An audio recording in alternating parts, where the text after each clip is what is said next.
Livro Não Mais Eu, Mais Cristo. Livro de Jó, Dong Yulan. Capítulo 9. Tema desta semana: o quinto debate entre Jó e seus 3 amigos. Meta de hoje: leitura das páginas 104 a 107.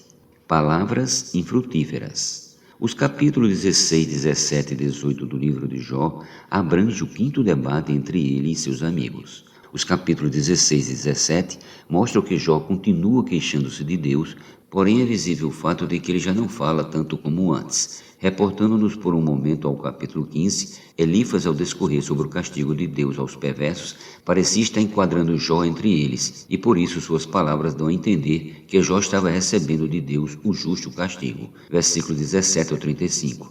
Então, no capítulo 16, versículo 4 de Jó, diz: Eu também poderia falar como vós falais. Se a vossa alma estivesse em lugar da minha, eu poderia dirigir-vos um montão de palavras e menear contra vós outros a minha cabeça. Criticar os outros e julgá-los é muito fácil. Por isso o Senhor Jesus nos adverte a não julgar os outros. Em outras palavras, a não olhar o argueiro no olho do outro, antes a atentar para a trave que está no nosso. A tendência do nosso ser natural é olhar para o problema do outro e julgá-lo sem atentar para o nosso próprio problema. Por esse motivo, o Senhor nos ensina a não julgar ninguém. Jó, sempre na sua postura de achar-se melhor que os outros, estava dizendo a seus amigos que se ele estivesse em seu lugar e ele no deles, conseguiria encontrar a razão do problema deles. No versículo 5, ele continua dizendo que seria capaz de, com suas próprias palavras, fortalecê-los e abrandar-lhes a dor. E no versículo 6, impotente para abrandar sua própria dor, ele diz: Se eu falar, a minha dor não cessa. Se me calar, qual o meu alívio? Que faríamos no lugar de Jó?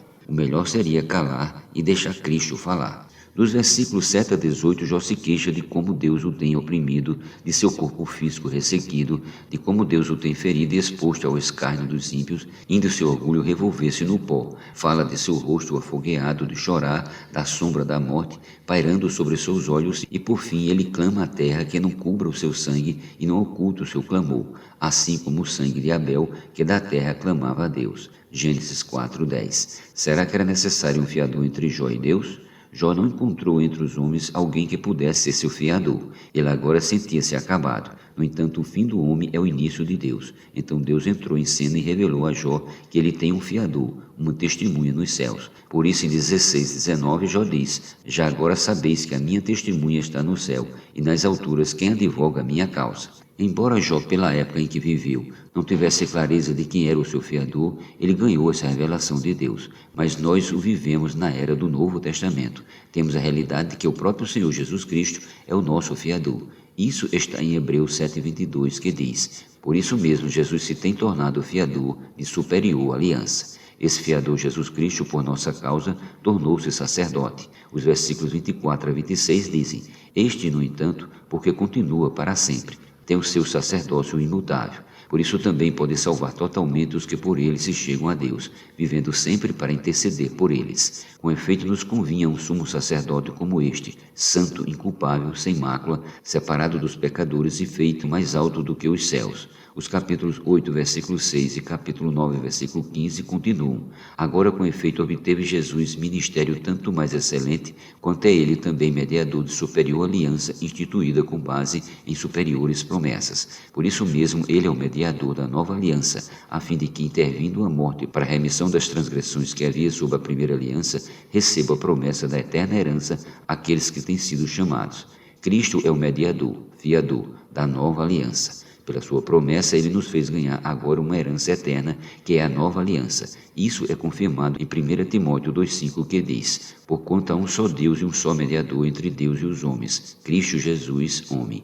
Este mediador entre Deus e os homens está no céu, assentado à destra de Deus. Jesus Cristo foi qualificado para ser mediador, porque a si mesmo se deu por resgate de todos. Nós não temos qualificação para contender com Deus como Jó o fez, embora ele também não a tivesse. pois cometemos transgressões, perversidades e injustiças. Deus tem todos os motivos para nos condenar, mas o Senhor Jesus, nosso mediador, morreu por nós, derramando o seu sangue para nos purificar dos pecados e nos resgatar de debaixo da lei. A lei não mais nos pode condenar, porque Cristo satisfez as suas exigências. Ele solucionou o nosso problema, de modo que podemos ir à presença de Deus em paz, porque não há mais registro de pecado.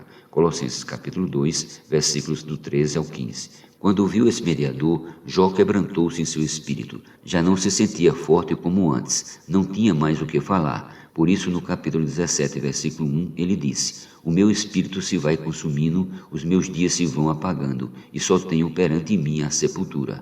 A essa altura, Jó quebrantado já sabia que não conseguia fazer o bem, porém tinha um mediador que podia resolver todos os seus problemas.